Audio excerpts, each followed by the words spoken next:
وعن حذیفہ قال انما النفاق كان على عهد رسول الله صلی اللہ علیہ وسلم فاما اليوم فانما هو الكفر والايمان او الايمان رواه البخاری۔ حضور پاک صلی اللہ علیہ وسلم کے زمانے میں جو حالات تھے، ان حالات کے کچھ خاص تقاضے تھے۔ انہی تقاضوں میں سے ایک تقاضا یہ بھی تھا کہ منافقین جو دل میں کفر چھپائے ہوئے تھے اور زبان پر ایمان کا اعلان تھا، ایسے لوگوں کے کفر کا علم ہو جانے کے بعد بھی ان کے خلاف کوئی کارروائی نہیں کی جاتی تھی، اور ان کے اس ظاہری اعلان کی بنیاد پر بھی ان کے ساتھ ایمان والوں جیسا برتاؤ اور سلوک کیا جاتا تھا۔ لیکن وہ حالات بدل گئے، لہذا اب جس شخص کے بارے میں یہ معلوم ہو جائے اس کو سیدھے سیدھے کافروں کے زمرے میں رکھا جائے گا۔ اب اس کے ظاہری اعلان کی بنیاد پر اس کے ساتھ کوئی رعایت نہیں برتی جائے گی، اس کے ساتھ مسلمانوں جیسا برتاؤ اور سلوک کیے جائے۔ اسی کو حضرت حذیفہ رضی اللہ تعالیٰ عنہ فرماتے ہیں، انما کان النفاق علی عہد رسول اللہ صلی اللہ علیہ وسلم، نفاق تو حضور پاک صلی اللہ علیہ وسلم کے زمانے میں تھا، یعنی منافقین سے اعراض کرنا، ان کی پردہ پوشی کرنا، ان کی رعایت کرنا، یہ سب کیا تھا؟ حضور کے زمانے کے ساتھ خاص تھا۔ فَأَمَّا الْيَوْمُ، اور آج، فَإِنَّمَا هُوَ الْكُفْرُ أَوِ الْإِيمَانُ، اب دو ہی چیزیں ہیں، یا تو کفر ہے یا ایمان ہے۔ یعنی اب جن کے بارے میں یہ معلوم ہو جائے گا کہ ان کے دل میں ایمان نہیں ہے، تو چاہے وہ زبان کے ساتھ اعلان بھی کر رہے ہوں، ان کے ساتھ کوئی رعایت نہیں برتی جائے گی اور مومنوں جیسا برتاؤ ان کے ساتھ نہیں کیا جائے گا۔ باب فی الوسوسۃ الفصل الاول الفصل الاول عن ابی ہریرہ قال قال رسول اللہ صلی اللہ علیہ وسلم ان اللہ تزاوج عن امتی ما وسوست به صدور صدر صدرها ما لم تعمل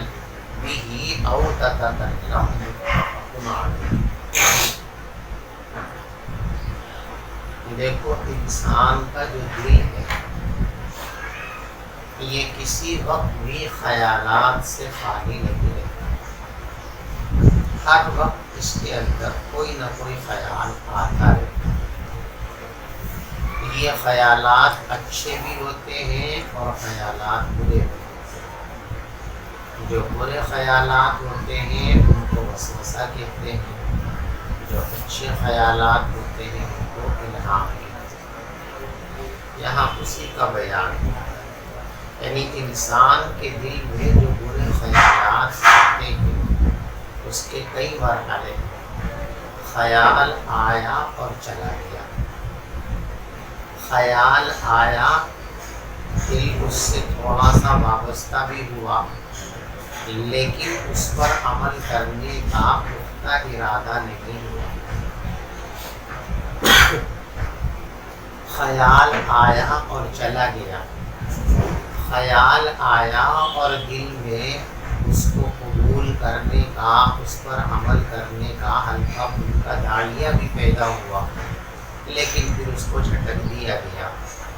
اس کا کوئی مواخذہ نہیں کیا جائے، لیکن آدمی اس پر عمل کرنے کا عزم مصمم کر لے، پختہ ارادہ کر لے اور اس کو عمل میں لانے کی جو تدابیر ہیں ان کی طرف متوجہ ہو جائے،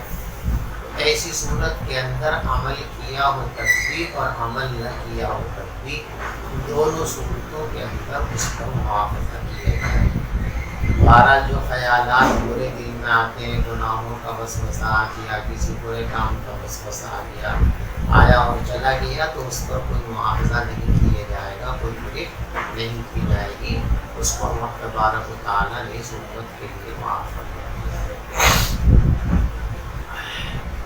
حضرت ابو ہریرہ رضی اللہ تعالیٰ عنہ فرماتے ہیں کہ رسول پاک صلی اللہ علیہ وسلم نے ارشاد فرمایا کہ اللہ نے معاف کر دیا ہے میری امت کی ان باتوں کو جو ان کے دلوں میں آتی ہیں، جب تک ان پر عمل نہ کریں یا جب تک زبان سے ان کا تکلم نہ کریں۔ وعنہ قال جاء نقص من اصحاب رسول اللہ صلی اللہ علیہ وسلم فسألوه انا نجد في انفسنا ما يتعاظم انا نجد في انفسنا ما يتعاظم احدنا ان يتكلم به قال او قد وجدتموه قالوا نعم قال ذاك صريح الإيمان رواه مسلم۔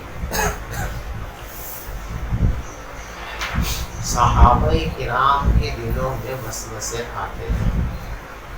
اور بڑے برے برے وساوس بھی آ جاتے ہیں۔ ان وساوس کے آنے پر صحابہ کرام بہت ڈرتے ہیں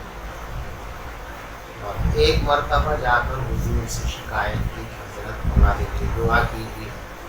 ہمارے دل میں ایسے ایسے خیالات آتے ہیں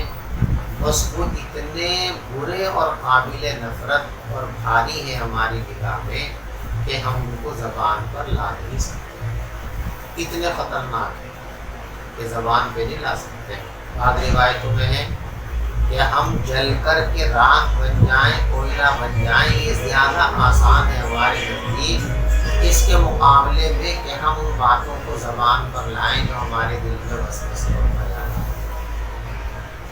پیغمبر علیہ السلام نے ارشاد فرمایا کہ واقعتاً ایسا ہوتا ہے؟ جی ہاں، تو فرمایا کہ تو بالکل پکا ایمان ہے، اس لیے کہ اگر ایمان نہ ہو دل میں تو جو بری باتیں آ رہی ہیں وہ بری نہیں لگیں گی، وہ تو اچھی لگیں گی۔ اب وہ بری باتیں اگر بری لگ رہی ہیں تو یہ اس بات کی علامت ہے کہ ایمان ہے۔ بری باتیں ایمان والوں کو بری لگتی ہیں، جن کے اندر ایمان نہیں ہوتا ان کو بری باتیں بری نہیں لگتی ہیں، ان کو تو اچھی لگتی ہیں۔ آج سمجھ میں آ گئی؟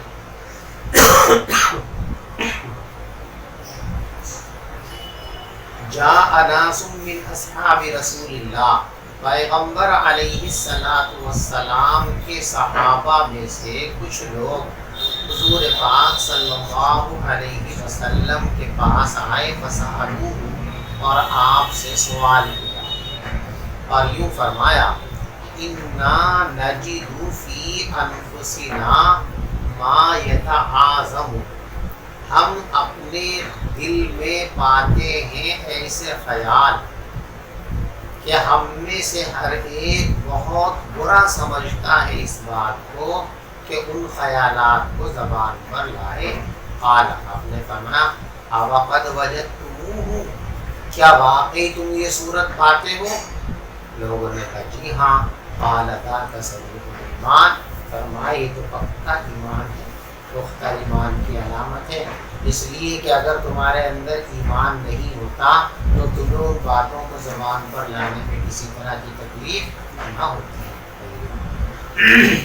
وعنہ قال قال رسول اللہ صلی اللہ علیہ وسلم یأتی الشیطان احدکم فیقول من خلق کذا احدکم فیقول من خلق کذا من خلق کذا حتی یقول من خلق ربک فإذا بلغه فلیستعیذ باللہ ولینتہی، متفق علیہ۔ دیکھیے شیطان انسان کا کھلا ہوا دشمن ہے اور ہر آن اس کی کوشش رہتی ہے کہ انسان کو ناکام کرے اور انسان کے پاس جو متاع ایمانی ہے وہ اس سے چھین لے، گناہوں کی طرف لے جاتا ہے، بری باتوں کی طرف لے جاتا ہے اور انسان کے ایمان کو چھیننے کے لیے ایک ترکیب بھی لڑاتا ہے کہ برے برے خیالات اس کے دل میں لاتا ہے، اللہ کے بارے میں شکوک و شبہات، ایمان کے بارے میں شکوک و شبہات، کہ کوئی انسان ان شکوک و شبہات کو تسلیم کر لے الیاذ باللہ تو ایمان کی دولت سے محروم ہوتا ہے۔ تو اس کام کے لیے وہ تدریجاً لاتا ہے لوگوں کو، ایک دم سے نہیں کہتا کہ تم اللہ کے بارے میں یہ غلط بات سوچو، بلکہ سوالات کا لمبا سلسلہ شروع کرے گا، الجھا دے گا، اور کرتے کرتے کرتے کہ ایک دم یہ سوال کر لے گا تو یہ کس نے پیدا کیا، چاند کس نے بنایا، بھائی سورج کس نے بنایا، اللہ نے بنایا، اچھا زمینیں کس نے بنائی، اللہ نے بنائی، یہ پہاڑ کس نے بنائے، اللہ نے بنائے، پانی کس نے بنایا، مختلف مخلوقات کے بارے میں۔ اور جب اس کا ذہن اس میں لگ گیا تو اب ایک دم دل میں ڈالتا ہے تو لیکن اللہ کو کس نے پیدا کیا، بھائی جب ہر چیز کو کسی نے پیدا کیا تو نعوذ باللہ من ذالک یہ سوال آتا کہ پھر اللہ کو بھی کسی نے پیدا کیا ہوگا، اللہ کو کس نے پیدا کیا۔ اب یہ سوال کہ اللہ کو کس نے پیدا کیا، یہ سوال جو ہے اللہ کو مخلوق مان لینا ہے اور اللہ کو مخلوق مان لینا ہے، یہ کفر کی بات ہے، اللہ سے کچھ مان لینا ہے۔ تو اس طرح شیطان سوالوں میں الجھا کر پھر ایک ایسا سوال دل کے اندر ڈال دیتا ہے جو ایمان کے لیے مضر ہوتا ہے، ایمان کے لیے خطرناک ہوتا ہے۔ تو جب یہ صورتحال پیدا ہو جائے تو تمہیں کیا کرنا چاہیے، فوراً اللہ کی پناہ مانگنی چاہیے، اعوذ باللہ اور سوچنے کا سلسلہ بند کر دینا چاہیے، اپنا ذہن کسی دوسری طرف منتقل کر دینا چاہیے، مصروف کر دینا چاہیے۔ پیغمبر علیہ السلام نے ارشاد فرمایا الشیطان احدکم، شیطان تم میں سے کسی کے پاس آتا ہے اور پھر یوں کہتا ہے من خلق کذا، بھئی یہ چیز کس نے پیدا کی، من خلق کذا، اچھا یہ کس نے پیدا کیا، یہاں تک کہ پھر یوں کہتا ہے من خلق ربک، تو اب یہ بتا تیرے رب کو کس نے پیدا کیا۔ فَإِذَا بَلَغَهُ، بس جب شیطان یہاں تک پہنچ جائے یا پھر تم میں سے کوئی آدمی یہاں تک پہنچ جائے فَلْيَسْتَعِذْ بِاللَّهِ، تو فوراً اللہ کی پناہ مانگنی چاہیے، وَلْيَنْتَهِ، اور سوچنے سے رک جانا چاہیے، اپنے ذہن کو دوسری طرف منتقل کر دینا چاہیے۔ وعنہ قال قال رسول اللہ صلی اللہ علیہ وسلم لا يزال الناس يتساءلون حتى يقال هذا خلق الله الخلق فمن خلق الله فمن وجد من ذلك شيئا خلق الله فمن وجد من ذلك شيئا فليقل آمنت بالله ورسوله متفق عليه۔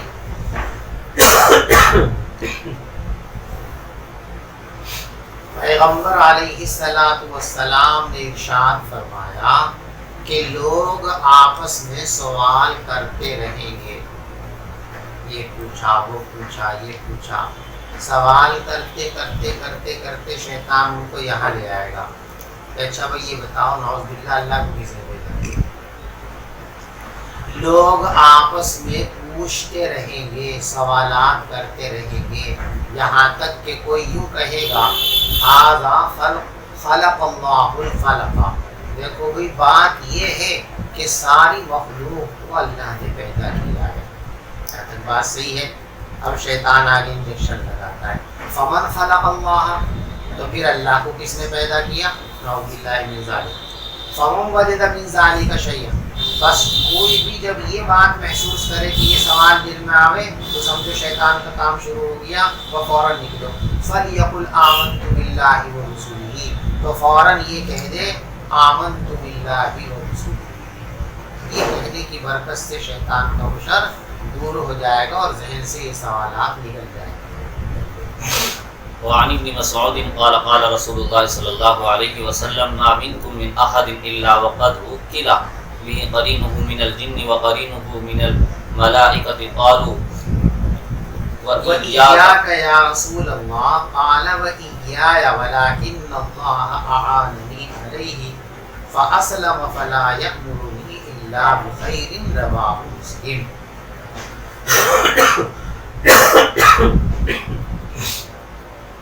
عبداللہ ابن مسعود رضی اللہ تعالیٰ عنہ فرماتے ہیں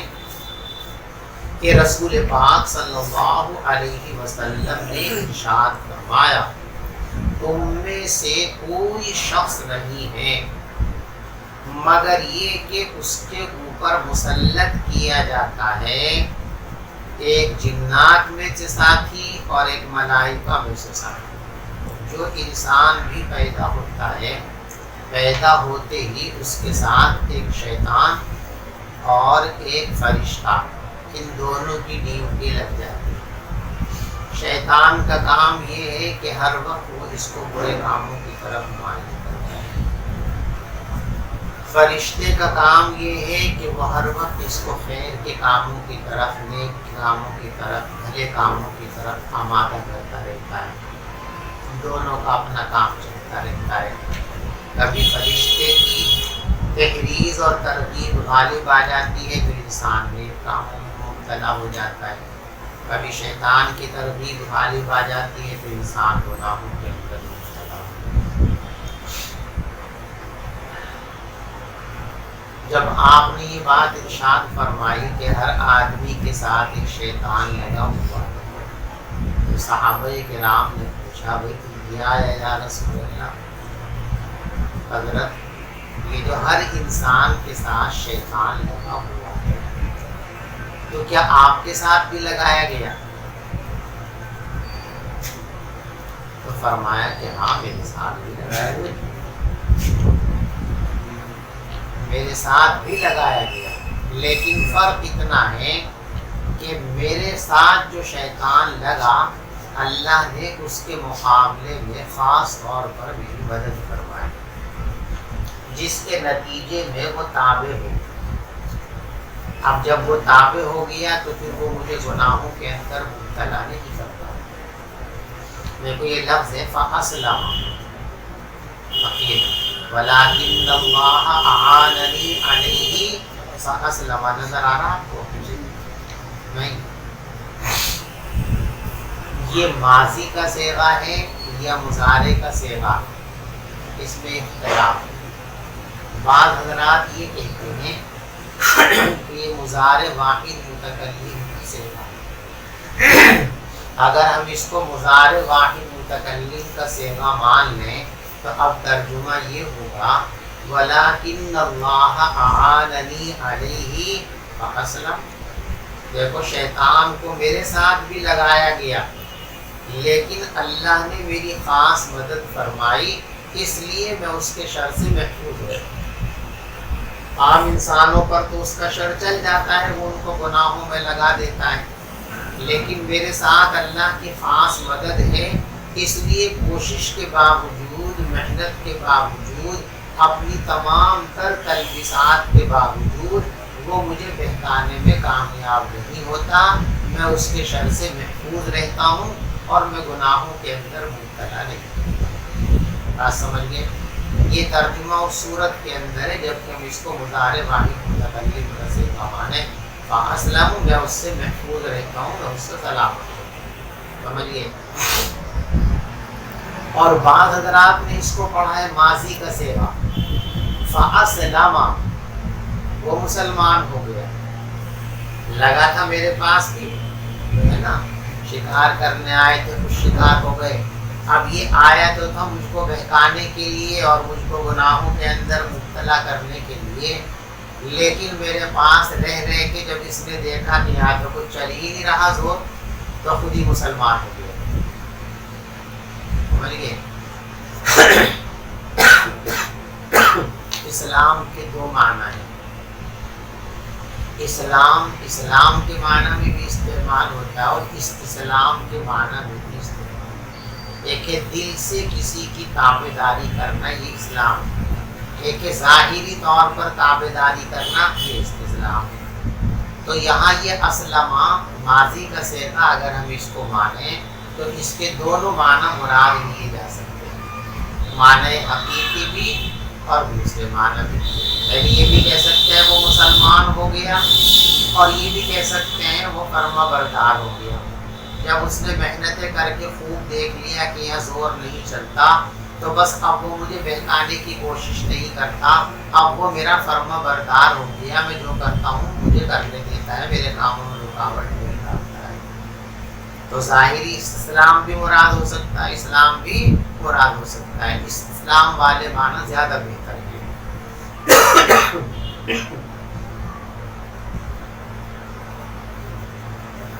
لوگوں نے کہا اور حضور آپ کے ساتھ بھی؟ فرمایا کہ ہاں میرے ساتھ بھی، لیکن اللہ نے میری مدد فرمائی ہے اس کے مقابلے میں، تو وہ میرے تابع ہو گیا۔ فلا یأمرنی الا بخیر، لہذا اب وہ مجھے حکم نہیں دیتا ہے مگر بھلائی کا ہی۔ رواہ مسلم۔